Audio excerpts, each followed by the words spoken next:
Do you want to know? Well, I've been thinking about you, and I think I have to listen because. Bismillahirrahmanirrahim. Assalamualaikum warahmatullahi wabarakatuh. Assalamualaikum warahmatullahi wabarakatuh. Di bawah channel Sobat Awal, kembali lagi bersama kami di bawah channel. Sekarang saya dan sahabat saya Ustadz Syahrul Hakiki berada di Pondok Pesantren Madarijul Ulum Tahfidzul Quran. Nah, insya Allah sekarang kita akan mencari motivasi dan inspirasi dari pondok tersebut. Kita akan keliling pondoknya, kemudian kita akan berkunjung ke saudara kita ya yang satu pesantren di Al-Asyrah Nurul Iman Islamic Boarding School Parung Bogor. Nah, beliau ya, dia merupakan seorang Sayyid ya, habaib turunan dari Rasulullah, yaitu Sayyid Muhammad Denis Jamalul Lail Marjani. Kita langsung saja Sobat Awal, kita langsung telusuri langsung ke dalam. Ya Sobat Awal, kita langsung menuju lihat-lihat isi pesantrennya. Ini merupakan kediaman Haji Hasan Haji ya, yang pendiri pesantren Madarijul Ulum.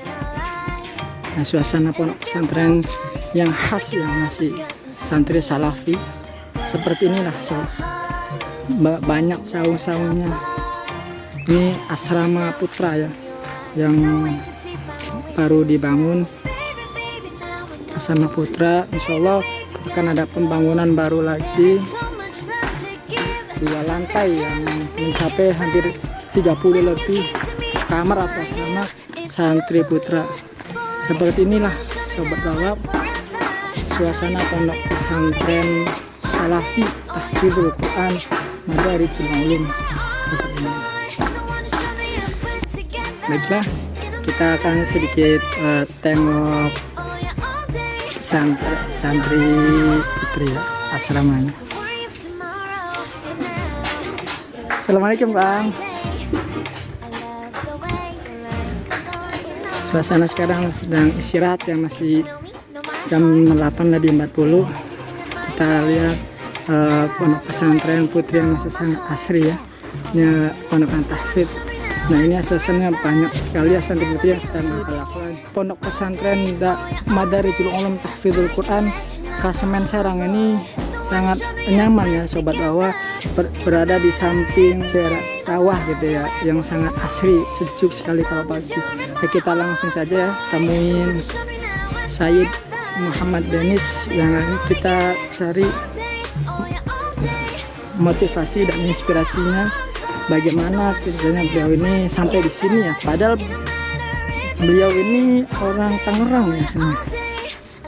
Oke, kita udah janjian sama Sayyid Denis di musola.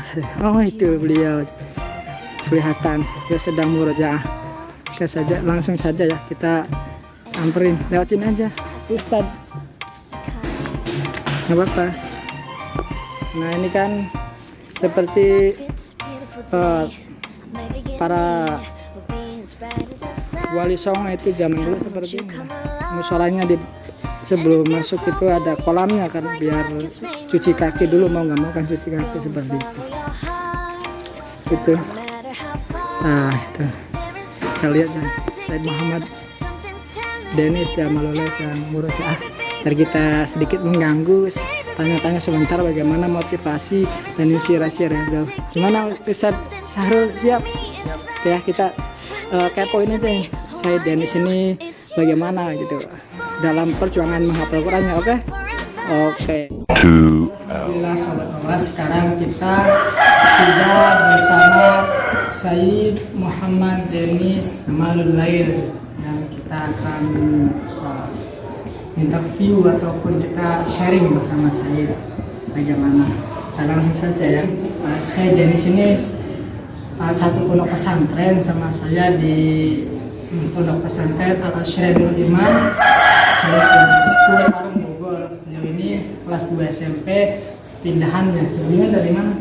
Dari Tangerang, tahfidzul Quran di Tangerang, kemudian pindah ke Pondok Pesantren Al-Isyradul Iman Islamic School Parung Bogor.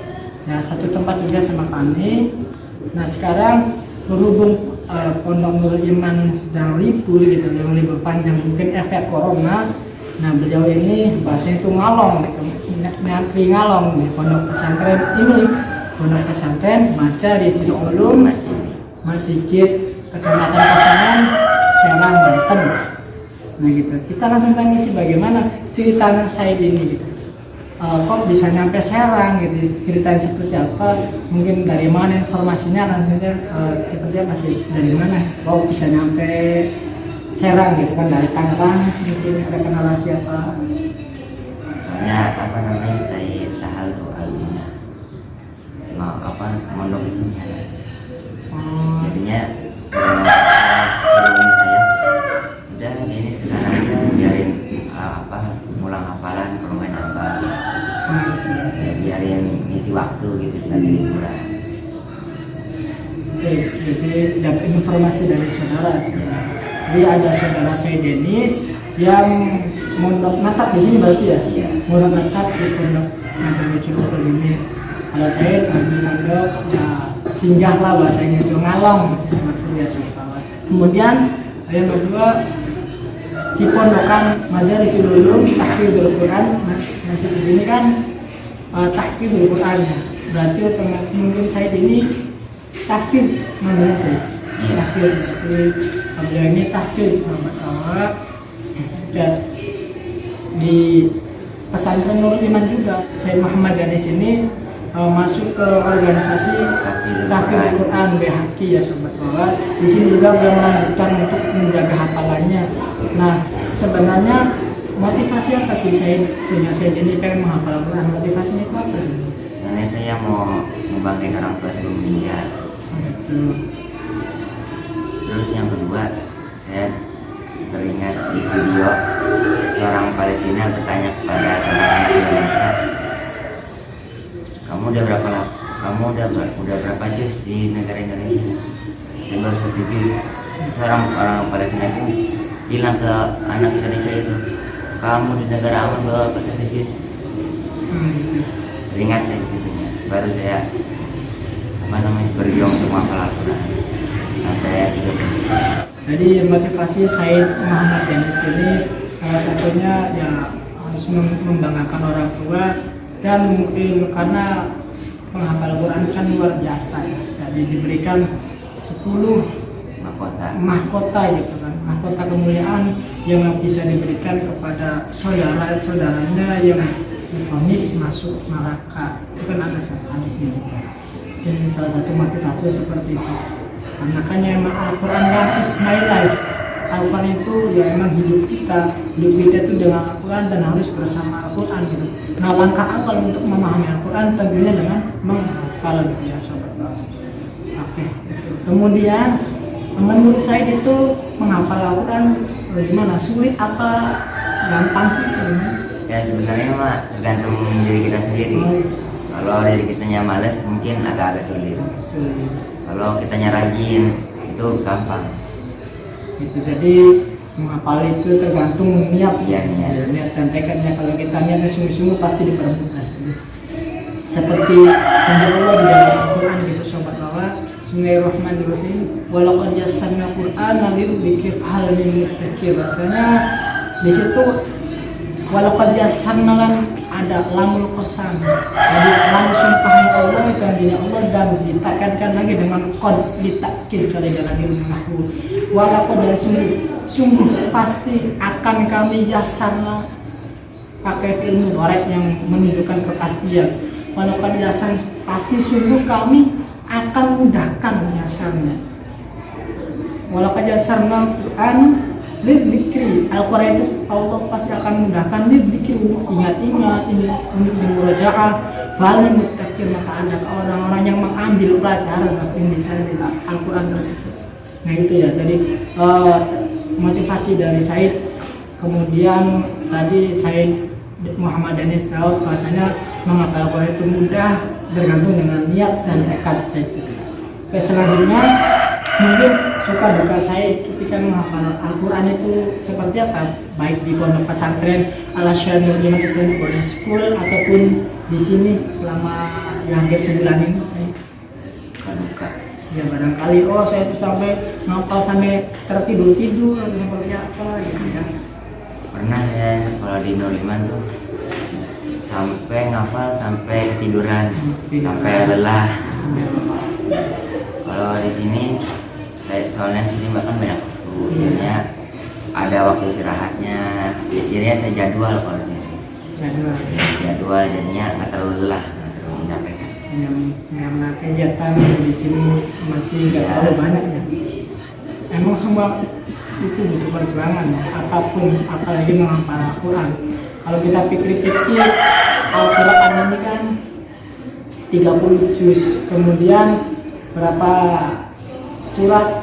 114 surat, kemudian ada berapa ayat ya? 6.600 ayat lebih kan, hurufnya banyak sekali. Kalau kita pikirkan itu kan kita kalau digiring masuk gitu, intinya kan kita langsung gitu praktek dan menghafalnya gitu kan. Kayak tadi masukan duka saya seperti itu ya, menghafal sampai ngantuk, sampai kelelahan. Kalau di sini ya mungkin agak ringan gitu perjuangannya, tapi semua itu memang butuh perjuangan. Untuk yang terakhir saya mungkin tolong bisa berikan motivasi kepada para saudara pemirsa yang menyaksikan atau kita semua ini, motivasi untuk menghafal Al-Quran. Tolong berikan kita motivasi apa sih? Ya yang tadi saya bilang, yang penting kita sesuai niatnya kita. Kalau mau ngapal, mau ngulang hafalan, terus kalau apa namanya, teman-teman semuanya mau ngapal Al-Quran, yang penting niat dulu. Niat ya memang kekuatan niat itu sangat luar biasa sobat kawan. Nabi pernah bersabda yang disampaikan oleh Asy-Syaikh Al-Habis Al-Kafi Mahdi bin Syekh Abdul Karim Salim, "Lau tayaqqantum bi hajarin la nafa'akum." Jikalau kamu yakin dengan satu batu itu akan memberikan manfaat, maka jatuh. Seperti itu bahasanya. Bahasa Al-Habis Al-Kafi Mahdi itu pernah menyampaikan seperti itu. Kamu lihat hadis yang berkaitan dengan niat, artinya niat itulah yang menentukan kita berhasil atau tidaknya. Ketika kita niat atau sungguh-sungguh melakukan sesuatu, maka kita pasti akan dapat. Seperti dalam makalah itu kan, manjat ke wajadah. Masyaallah gitu ya sobat awak. Mungkin hanya segitu gitu ya interview kita, tanya-tanya saya sama Syed Muhammad Denis. Mudah-mudahan bisa memotivasi dan menginspirasi kalian semua yang mungkin masih bingung ataupun masih takut dalam menghafal Al-Quran, takut mungkin nggak bisa, takut susah menjaganya dan lain sebagainya. Pokoknya pikiran yang macam-macam itu langsung saja dibuang intinya. Kita menghafal Al-Quran jangan takut lupa, karena yang membuat lupa dan membuat ingat itu Allah. Mereka serahkan kepada Allah Subhanahu wa Ta'ala. Terima kasih banyak waktunya, syukur jazilan dan sedikit. Maaf mungkin sudah mengganggu. Kita juga di sini mungkin langsung pamit ya. Mungkin saya juga mau untuk ini ya, ta'lim ya, itu baca sama-sama lain. Ini istilahnya ngambil waktu ini baca ini. Jadi kali itu kita pamit saja. Terima kasih atas waktunya. Kalau kita Sarul juga nih, kita pamit dulu ya. Kita terima kasih banyak atas waktunya, sudah menunggu, sudah mengisi sama waktunya sedikit. Nanti kita akan dapat insyaallah kita bisa main itu. Karena di sini kita langsung pamitan sama Mas Sri sama kita lagi kita semua. Sampai jumpa lagi, sampai bertemu kembali insyaallah. Wawa Channel 97 akan saling share video-video yang inspiratif untuk semua kalian semua. Jangan lupa terus update video terbarunya insyaallah selalu bermanfaat dan berkah. Wassalamualaikum warahmatullahi wabarakatuh.